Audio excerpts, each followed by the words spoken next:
una producción de Abismo FM.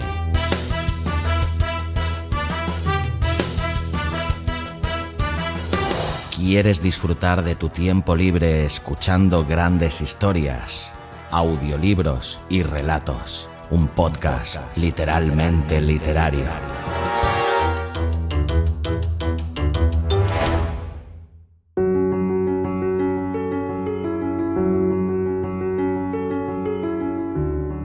Hola, soy Xavi Villanueva. Bienvenida, bienvenido un día más a Audiolibros y Relatos, tu podcast de literatura favorito.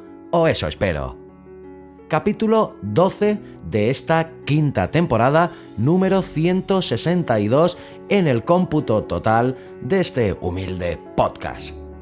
Hoy te traigo un nuevo capítulo de promo de los capítulos de pago de la colección Sherlock Holmes. Daros las gracias de nuevo, y no me cansaré de repetirlo, por la buena acogida que ha tenido esta colección, y agradeceros de nuevo a todos aquellos que la habéis comprado e invitaros a los que no lo habéis hecho todavía a que lo hagáis, ya que todos los que lo han hecho desde luego me dicen que es una compra fantástica y que les está encantando.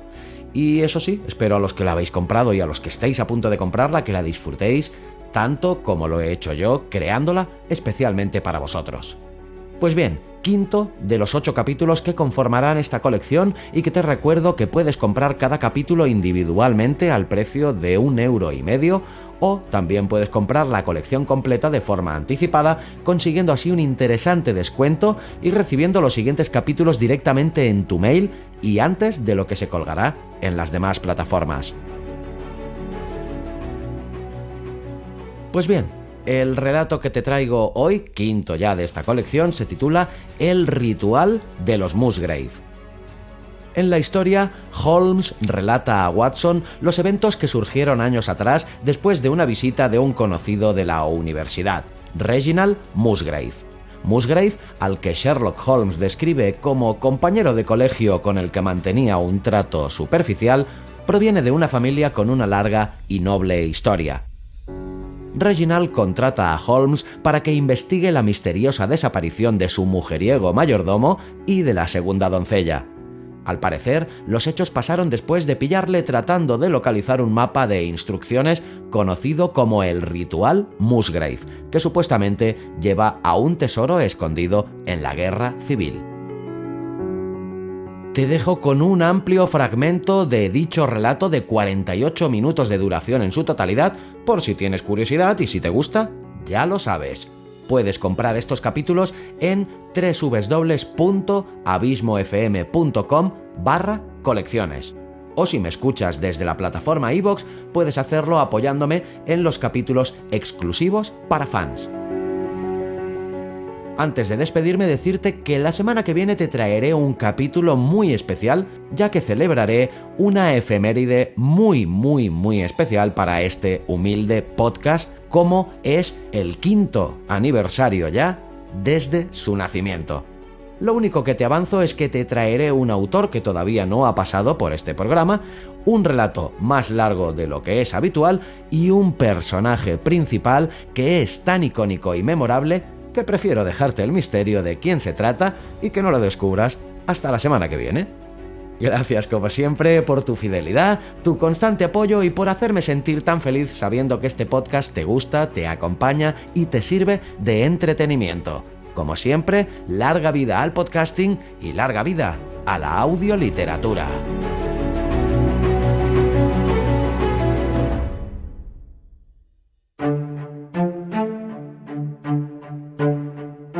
Colección Sherlock Holmes. Una producción de Abismo FM.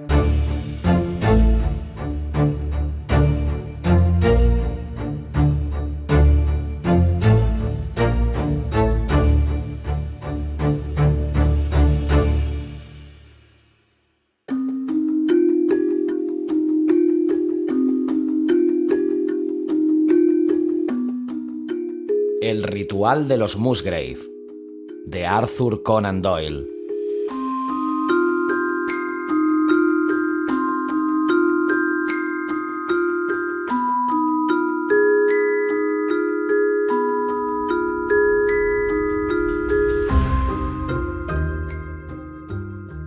Una anomalía que a menudo me llamaba la atención en el carácter de mi amigo Sherlock Holmes era la de que, a pesar de que en sus métodos de pensamiento era el más ordenado y metódico de todos los hombres, y aunque también mostraba un cierto esmero discreto en su manera de vestir, en sus hábitos personales era, en cambio, uno de los hombres más desordenados que jamás hayan llevado a la desesperación a un compañero de pensión.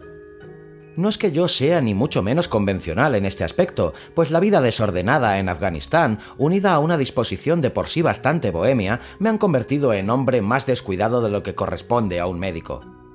Pero en mi caso existe un límite, y cuando encuentro a un hombre que guarda sus cigarros en el cubo para el carbón, su tabaco en la punta de una zapatilla persa y su correspondencia sin contestar atravesada por una navaja de bolsillo en el centro de la repisa de madera de su chimenea, entonces empiezo a darme aires virtuosos.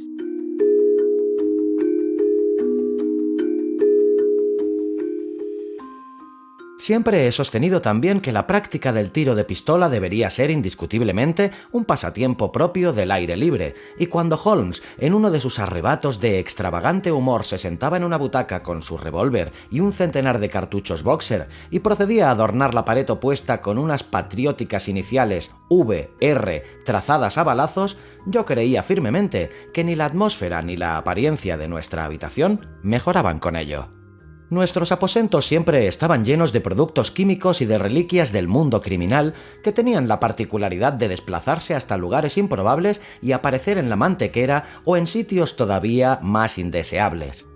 Pero mi peor cruz eran sus papeles. Le causaba horror destruir documentos, en especial aquellos que guardaban relación con anteriores casos suyos, y sin embargo solo 1 o 2 veces al año reunía energías para rotularlos y ordenarlos, pues tal como he mencionado en algún lugar de estas incoherentes memorias, sus arranques de apasionada energía, cuando llevaba a cabo las notables hazañas con las que va asociado su nombre, eran seguidos por reacciones letárgicas durante las cuales permanecía tumbado con su violín y sus libros casi sin moverse, salvo para pasar del sofá a la mesa.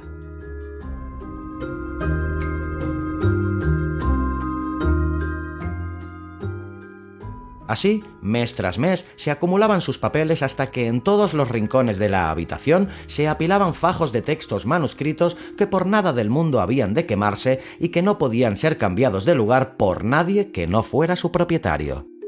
Una noche de invierno, sentados los dos frente al fuego, me aventuré a sugerirle que, en vista de que ya había acabado de pegar recortes en su libro de noticias, bien podía emplear las 2 horas siguientes en hacer un poco más habitable nuestra habitación. No pudo negar la justicia de mi petición y con cara un tanto severa se fue a su dormitorio y volvió de él arrastrando tras de sí una gran caja metálica. La colocó en medio del suelo y poniéndose en cuclillas ante ella, abrió la tapa. Pude observar que una tercera parte de ella ya estaba llena de fajos de papel sujetos con cinta roja para formar diferentes paquetes. «Aquí hay casos de sobra, Watson», anunció mirándome con ojos maliciosos. «Creo que si supiera usted todo lo que tengo en esta caja, me pediría que sacara parte de su contenido en vez de meter más papeles en ella». «¿Están en ella, pues, los documentos referentes a sus primeros trabajos?», pregunté. A menudo he deseado disponer de sus notas sobre estos casos. Sí, amigo mío. Todos ellos fueron prematuros, anteriores a la llegada de mi biógrafo para glorificarme. Levantaba un fajo tras otro con manos cuidadosas, casi acariciantes. No todos son éxitos, Watson, pero entre ellos hay algunos problemitas de lo más atractivo. He aquí los datos del asesinato de Tarleton y el caso de Bunbury, el cambiante de vinos y la aventura de la anciana rusa y el singular asunto de la muleta de aluminio, así como un relato completo acerca de Ricoletti, el del pie de piña y su abominable esposa. Y aquí... esto sí que es en realidad algo un poco recherche. Hundió el brazo hasta el fondo de la caja y extrajo una cajita de madera con tapa deslizante como las que contienen ciertos juguetes infantiles. Sacó de su interior un trozo de papel arrugado, una llave de bronce de modelo antiguo y 3 discos metálicos viejos y oxidados. «Y bien, muchacho, ¿qué deduce usted de este lote?», preguntó sonriendo al ver mi expresión. «Es una colección curiosa».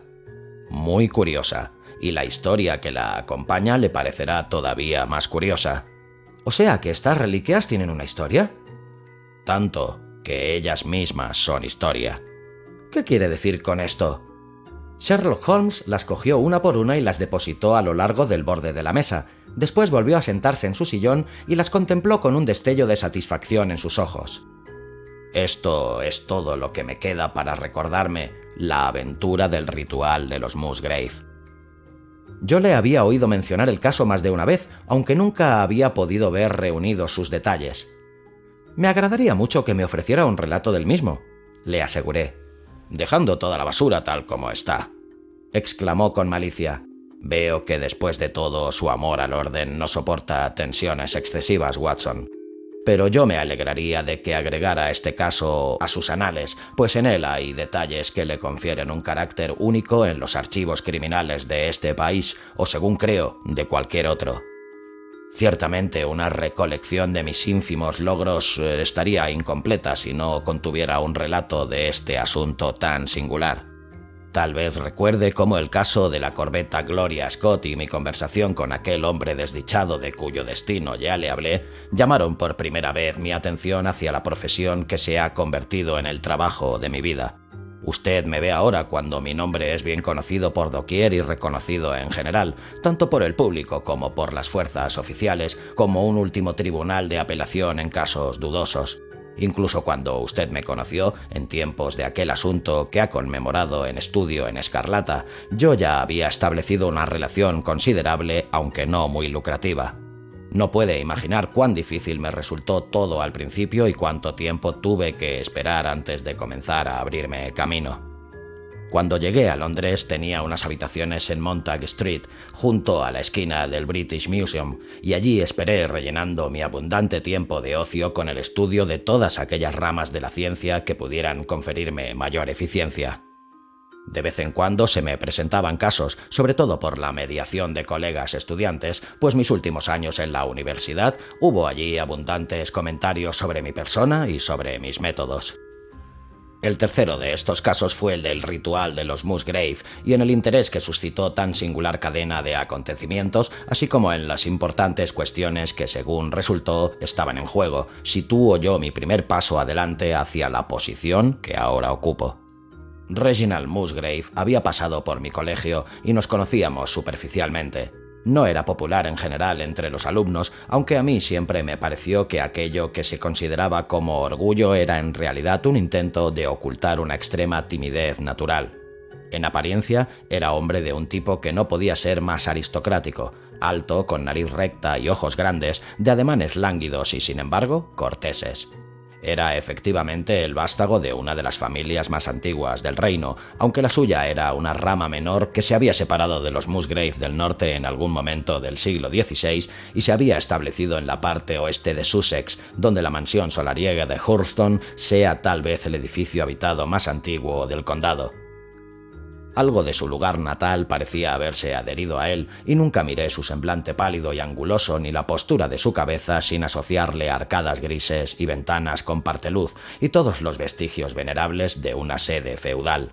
Algunas veces conversamos y puedo recordar que en más de una ocasión expresó un manifiesto interés por mis métodos de observación y deducción. Durante 4 años dejé de verlo hasta que una mañana se presentó en mi habitación de Montague Street. Poco había cambiado, vestía como un joven a la moda. Siempre había tenido un toque dandy y conservaba aquella misma actitud tranquila y suave que siempre le había distinguido. «¿Cómo te van las cosas, Musgrave?», le pregunté después de habernos estrechado cordialmente la mano. «Te habrás enterado probablemente de la muerte de mi pobre padre», repuso. «Nos dejó hace cosa de un par de años. Desde entonces he tenido que administrar las fincas de Hurlstone, como es natural, y puesto que también soy miembro del Parlamento por mi distrito, he llevado una vida muy atareada. Pero tengo entendido, Holmes, que estás canalizando con fines prácticos aquellas facultades con las que solías sorprendernos». «Sí», le contesté. «He optado por vivir de mi ingenio». «Me agrada oírlo, porque en este momento tu consejo me resultará extraordinariamente valioso. Han ocurrido algunas cosas muy extrañas en Hurlstone y la policía no ha sido capaz de arrojar ninguna luz sobre el asunto. Se trata en realidad de un asunto de lo más extraordinario e inexplicable». Puede imaginar con qué interés lo escuchaba Watson, pues parecía como si aquella oportunidad que yo había estado anhelando durante aquellos meses se presentara por fin. En mi fuero interno creía que saldría airoso allí donde otros habían fracasado y ahora tenía la posibilidad de ponerme a prueba. «Por favor, dame todos los detalles», exclamé. Reginald Musgrave se sentó frente a mí y encendió el cigarrillo que yo le había ofrecido. «Debes saber que, aunque yo esté soltero, tengo que mantener una considerable plantilla de sirvientes en Hurlstone, pues es una mansión antigua, muy grande e intrincada y requiere mucha atención. También tengo un vedado y en la temporada del faisán suelo dar fiestas en casa, por lo que no podría ir escaso de personal. En conjunto, hay 8 criadas, una cocinera, el mayordomo, 2 lacayos y un muchacho. Jardín y establos, desde luego, cuentan con una plantilla aparte». De todos estos sirvientes, el que llevaba más tiempo a nuestro servicio era Brunton, el mayordomo. Cuando lo contrató mi padre era un joven maestro de escuela sin destino, pero demostró ser un hombre de gran energía y mucho carácter, y pronto se hizo indispensable en la casa. Era un individuo alto y bien plantado, con una frente despejada, y aunque lleva 20 años con nosotros, no puede tener ahora más de 40. Con sus ventajas personales y sus dotes extraordinarias, ya que habla varios idiomas y toca prácticamente todos los instrumentos musicales, es extraordinario que se haya resignado tanto tiempo a ocupar este puesto, pero supongo que se sentía a sus anchas con él y le faltaban energías para efectuar un cambio. El mayordomo de Hurlstone es siempre algo que recuerdan todos aquellos que nos visitan. Pero este dechado de perfección tiene un defecto. Es un poquitín Don Juan, y ya puedes imaginar que para un hombre como él no es un papel muy difícil de representar en un tranquilo distrito rural. Mientras estuvo casado todo fue muy bien, pero desde que enviudó nos ha dado muchos quebraderos de cabeza. Hace unos meses tuvimos la esperanza de que se dispusiera a sentar de nuevo la cabeza, pues se prometió con Rachel Howells, nuestra segunda camarera, pero ya la ha dejado y se dedica a Janet Tragelis, la hija del guardabosque mayor. Rachel, que es muy buena chica, pero tiene un excitable temperamento galés, sufrió un arrebato de fiebre cerebral y ahora circula por la casa, o al menos así lo hacía hasta ayer, como un alma en pena y una sombra de lo que había sido. Tal fue nuestro primer drama en Hurlstone, pero un segundo drama nos lo borró de la cabeza, precedido por la caída en desgracia y el despido del mayordomo Brunton. Así sucedieron las cosas. Ya he dicho que era un hombre inteligente y precisamente esta inteligencia ha causado su ruina, ya que al parecer le produjo una curiosidad insaciable respecto a cosas que ni mucho menos le concernían. Yo no barrunté lo muy lejos a lo que esto le llevaría, hasta que un íntimo incidente me abrió los ojos. También he dicho que el caserón es grande e intrincado. Una noche de la semana pasada, el jueves por la noche para ser más exacto, constaté que no me era posible dormir, ya que después de la cena había cometido la imprudencia de tomar una taza de fuerte café noir. Después de luchar con el insomnio hasta las 2 de la madrugada, comprendí que todo era inútil, por lo que me levanté y encendí la vela con la intención de continuar una novela que estaba leyendo. Sin embargo, había dejado el libro en la sala de billar, en la vista de lo cual me eché la bata encima y me dispuse a ir a buscarlo. Para llegar hasta allí tenía que bajar un tramo de escalera y después cruzar el comienzo de un pasadizo que conduce a la biblioteca y a la armería. Puedes imaginar mi sorpresa cuando al mirar a lo largo de este pasillo vi un destello de luz procedente de la puerta abierta de la biblioteca. Yo mismo había apagado la lámpara y cerrado la puerta antes de ir a acostarme. Naturalmente, lo primero que pensé fue en ladrones. En Hurlstone, los pasillos tienen sus paredes decoradas en gran parte con trofeos a base de armas antiguas. De uno de ellos descolgué un hacha de combate y, dejando la vela detrás de mí, avancé de puntillas por el pasadizo y atisbé a través de la puerta abierta. Quien se encontraba en la biblioteca era Brunton, el mayordomo. Estaba sentado en un sillón con una hoja de papel que parecía un mapa sobre su rodilla y la frente apoyada en su mano, como sumido en profundos pensamientos. Estupefacto, me quedé mirándolo desde la oscuridad. Una velita larga y delgada, colocada junto al borde de la mesa, proyectaba una débil luz que bastó para indicarme que estaba totalmente vestido. De pronto, mientras yo miraba, abandonó el sillón, se encaminó hacia un escritorio situado a un lado y abrió uno de los cajones. De este sacó un papel y, volviendo a su asiento, lo alineó.